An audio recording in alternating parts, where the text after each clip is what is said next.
Donda 2 by Kanye West, aka Ye. It's finally out now, and let's just talk about it. I'm gonna do my review about it. First thoughts, first reactions. Let's get into this. So yeah, obviously it's my first listen, so my thoughts are definitely gonna change after. I'm definitely gonna do multiple listens. I just like, if you don't know, Kanye West, he's one of my favorite artists of all time. He's in my top three. And if you're wondering, another person in my top three, man, it's Drake. But that's besides the point, bro. Just yeah, Don 2. If you've been like a diehard Ye fan, you know, just like me, myself, we've been in the trenches for this. We've been wanting this for a while. For years, honestly, it was looking impossible. Like, you know, just like everything else, we thought it was gonna join Yandi, which it did for a while, and just never getting released. But luckily, we got it. And I do want to say that, yeah, my opinions are gonna change. Obviously, this is my first listen. Honestly, bro, it's like 4 a.m. right now, so yeah, it's kind of, yeah. I don't know. My opinions are, I don't know. I just realized that whenever I listen to albums at 12 a.m. or like whenever they release at midnight or afterwards, bro, I usually tend to like them way less.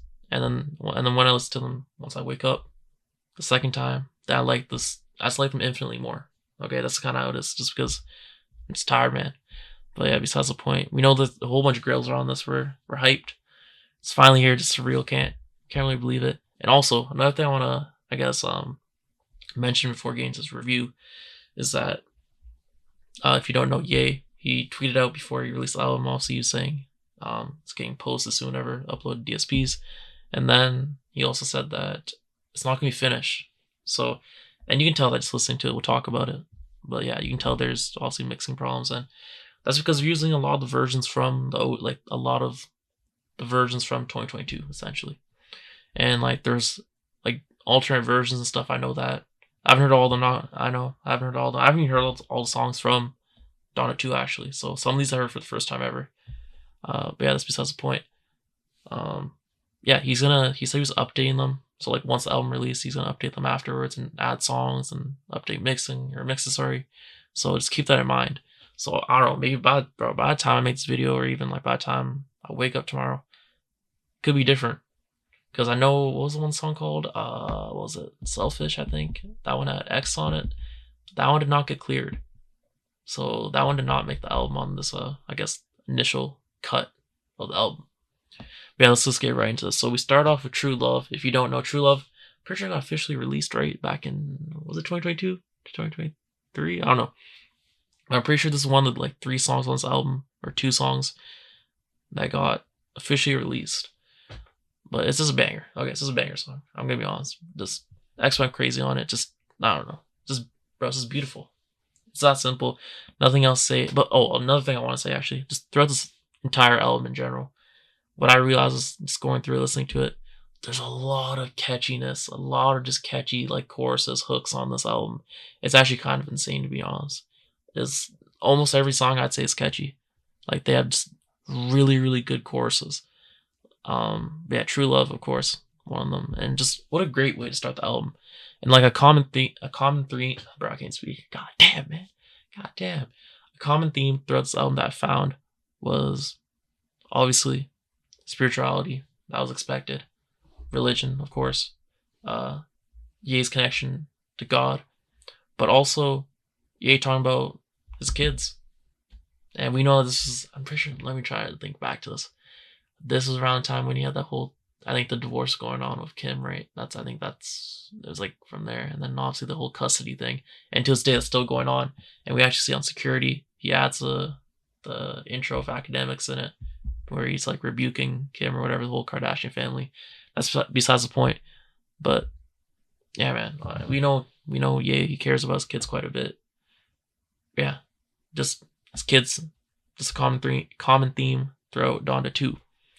And also, another thing going into this I was interested in was how was he gonna just sonically, because I haven't heard every song from Donda 2, or like all the leaks beforehand.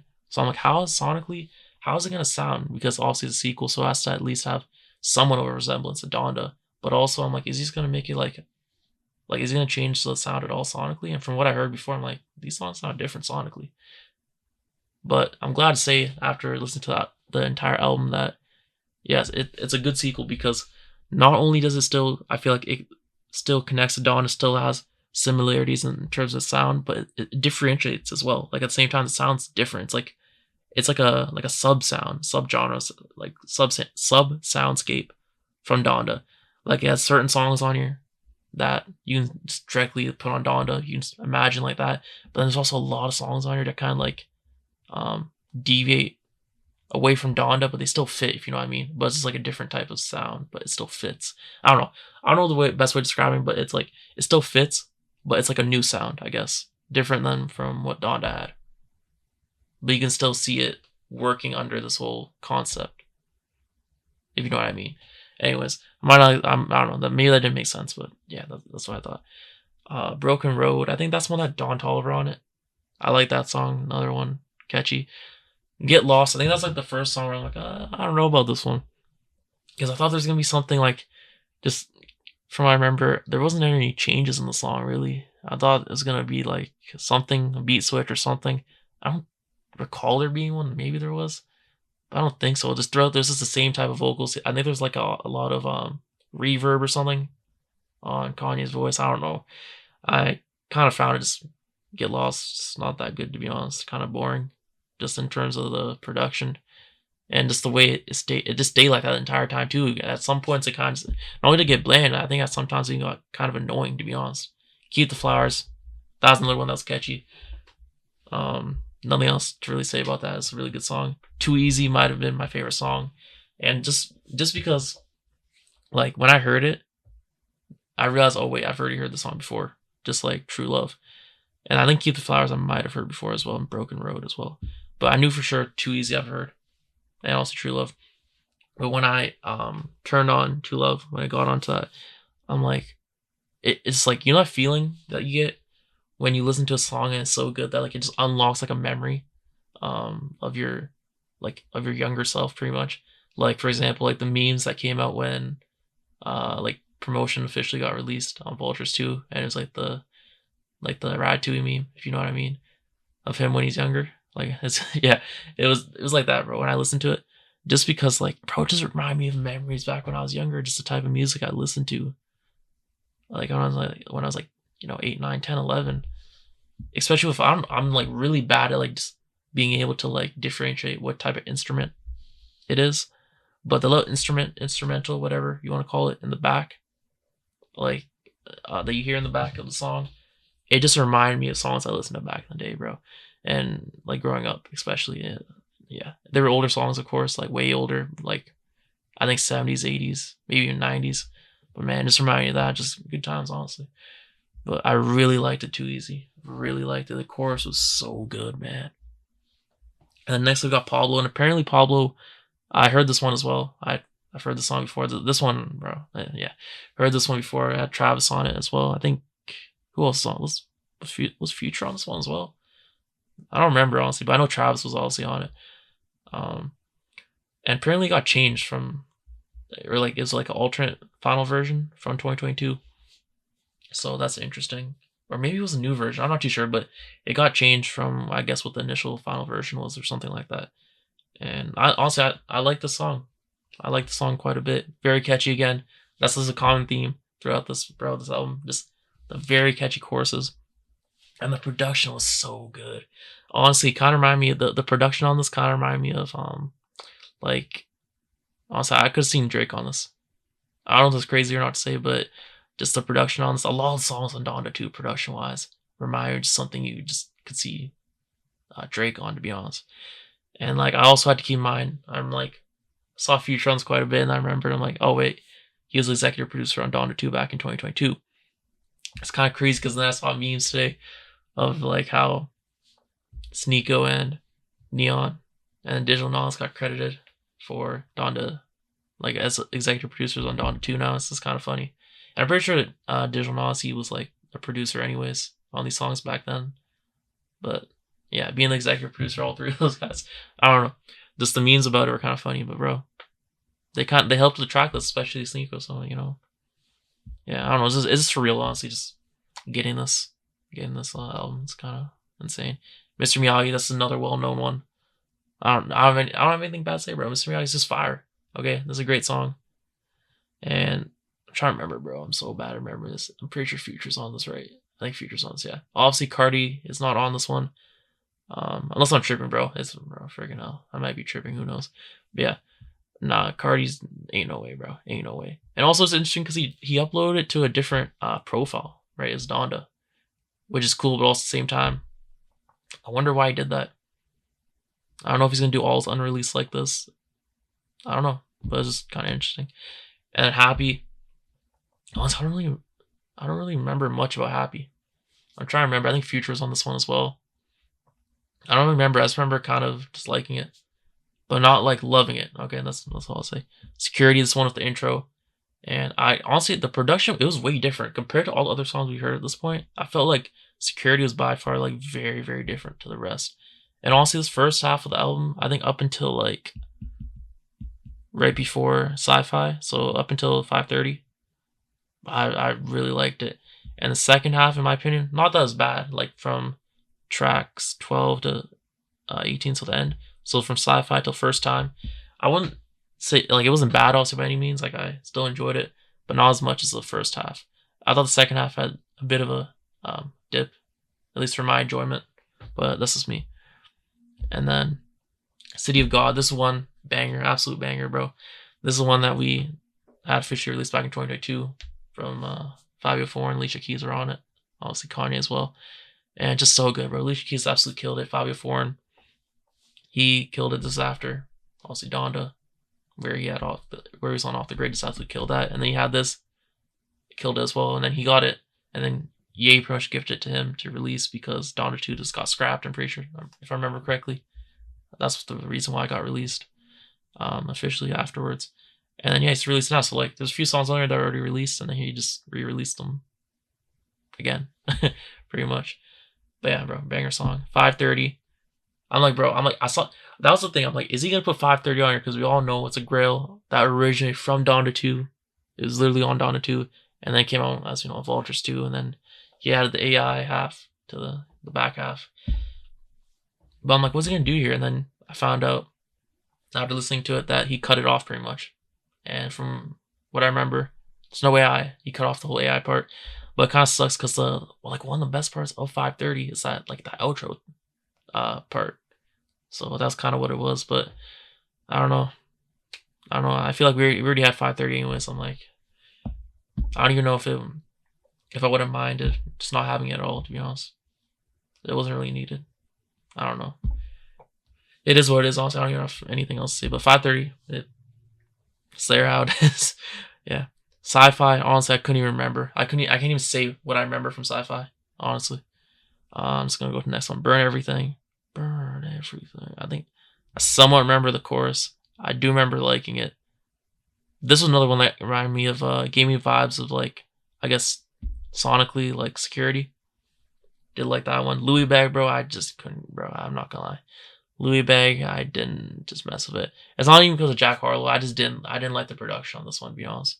I did not like the beat, anything. I just wasn't messing with it. Like, for me, at least, bro, if the beat is absolute, like, if I'm not messing with the beat pretty much, or the production, whatever you want to call it, it's just not going to work, bro. Even if the lyrics will be so good, bro. But if it just doesn't sound good, it's over. Like how Lil Tecca said. So it's talking about Jack Harlow himself, bro. And I remember people was making fun of the song anyways in the freaking Yay comms and stuff. Yeah, that's besides the point. I didn't really dig it. We did it, though. This one with, let me remember. Who was on this one? Migos, I think, and was it Baby Keem? This was a banger, bro. This was an absolute banger. I think this is my first time hearing it. Oh my god. People were saying that apparently this is like, this version that they released officially is like better than what they had like back in 2022. I'm not sure if that's true or not. But bro, regardless, this song is so good, man. It like the type of vibes when I was listening to it, I'm like, bro, this reminds me of like the type of energy, the type of vibes. I'm like, this reminds me of a song like Trophies by Drake. And Trophies, bro, if you guys know that song, oh my god, it's a goated song. But yeah, bro, Migos, everyone that's on the song just killed it. Like, I have nothing else to say. Especially the Migos, bro. Absolutely went crazy. And then Maintenance, I think this is another one, bro. I'm not gonna lie, Maintenance, I don't know. Apparently they kind of done goof Maintenance. They kind of slaughtered my boy Maintenance. I don't know if that's true or not, But honestly, it was just kind of forgettable in my opinion. I'm just being brutally honest. I didn't really. I can't remember it. And a lot of things were. Or another thing I found interesting on this album was that there's a lot of songs that were short, and then there's a lot of songs that were kind of like, well, not really. I wouldn't say necessarily long, but like they were like 4 minutes, and some I think maybe even pushing 5 minutes. And then, yeah, we had like some very short ones, some very, I guess, longish ones. And I don't mind. I like longer songs quite a bit. Honestly, I like songs that are like 6 to 9 minutes quite a bit. And we know that Kanye has some bangers like that. Besides the point, Lord Lift. This one had, I think, Vory. And I love Vory and Donda. And this one was literally like you could put this on Donda. This is one of the tracks I was talking about where it could just been on Donda. And yeah, Vory. I'm pretty sure it's Vory on this, bro. His voice is pretty unique. If I'm wrong, my bad. But bro, this song was so good. I really liked his performance on Donda. And this is like, this is another goated Vory song with Donda production. So like, bro, I loved it. Honestly, nothing else to say. First Time. Who was on First Time again, bro? I'm trying to remember. Let me go back on here. Bro, I'm on freaking Wikipedia looking at this, bro. The features, uncredited features. First Time. Is it really Soulja Boy? Is it really? Damn, I'm kind of surprised. Why did I not realize that? Am I tripping, bro? And also, the song is apparently, it got a different title, I guess, or had a different title at one point. I like the song. That's all I got. I don't know. That's all I really got to say. I just remember liking it. I can't really say anything else about it, bro. I don't really remember really much about it, but I just remember liking it. That's about it. But yeah, honestly, overall, bro, this album, I enjoyed it quite a bit. I think it's like an 8. It's like an 8 out of 10. And also, there were problems mixing, bro. Like mixes. As I was listening to the album, there's just times where I'm like, a lot of times to be honest, where I'm like, wow, his like the vocals, like the beat is literally overpowering the vocals. And also, there's other times where it just wasn't mixed properly. Like you could hear ad libs, and it's just like not properly like cohesive to your ears, if you know what I mean. Yeah. But hopefully, Ye sticks to his word and fixes them. And at least we got it, bro. Like at the end of the day, I'm not even trying to nitpick or like complain like that. Like I knew what was gonna happen going into this, so I'm not even mad. I'm just happy we finally got on DSPs just so we can listen to like this, inconvenience. So I'm just even thankful that he released it because he didn't really even need to do this. To be honest, it just bro, this album, yeah, because it's already been years. So I'm just glad he did it to begin with. I'm just thankful for that. At least we got it. So even if he doesn't do any changes to it, any fixes, I'm fine with how it is, honestly. That's just me. But anyways, let me know what you think down below. Thanks for watching. And I don't know, maybe I'll make an update video if he adds more tracks like he says he will, or updates to the mixes. But yeah, that's it. Peace.